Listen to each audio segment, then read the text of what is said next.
Easy சமையல்ல அடுத்து நம்ம பார்க்க போறது வெங்காய சட்னி.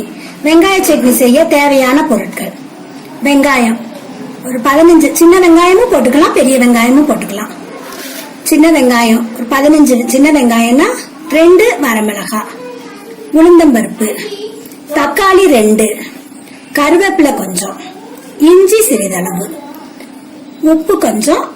இதெல்லாம் தாளிக்கிறதுக்கு கடுகு, உளுந்தம்பருப்பு, எண்ணெய். வதக்குற அளவுக்கு எண்ணெய் ஊத்தினா போதும். 2 ஸ்பூன் எண்ணெய் போதும்.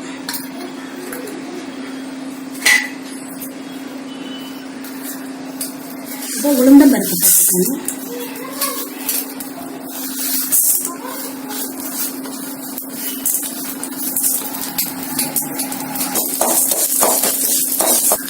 வெள்ளை உளுந்த விட கருப்பு உளுந்து போட்டா உடம்புக்கு ரொம்ப நல்லது. அதனாலதான் அந்த கருப்பு உளுந்தே நான் எல்லா சட்னிலையும் சேர்த்திருக்கேன். அடுத்தது வெங்காயம் சேர்க்கணும்.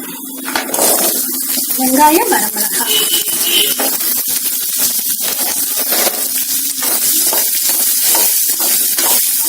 அடுத்து தக்காளி போட்டுக்கணும். கூடவே இஞ்சி, கருவேப்பிலை. நல்லா வதங்கின பின்னாடிதான் தக்காளி போடணும். இல்லாட்டி வெங்காயத்தோட பச்சை வாசம் வரும். அதனால நல்லா வதங்கிக்கணும். தக்காளி அதுக்கப்புறம் தக்காளியும் கொஞ்சம் நேரம் வதங்கணும்.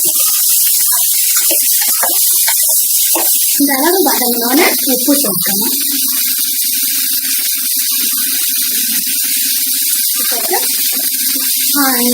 ஆறுனோன்னு சட்னி ஆக்கணும். வெங்காய சட்னி ரெடி ஆயிருச்சு. இந்த வெங்காய சட்னி இட்லி, தோசை, சப்பாத்தி எல்லா வித டிஃபனுக்குமே இது ரொம்ப நல்லா இருக்கும். எங்க சேனல்ல இருக்க மத்த எல்லா வீடியோஸையும் பாருங்க. ரெசிபிஸ் எல்லாத்தையும் செஞ்சு பார்த்துட்டு உங்க கமெண்ட்ஸை கொடுங்க. எங்க வீடியோவை லைக் பண்ணுங்க, மற்றவங்களுக்கு ஷேர் பண்ணுங்க.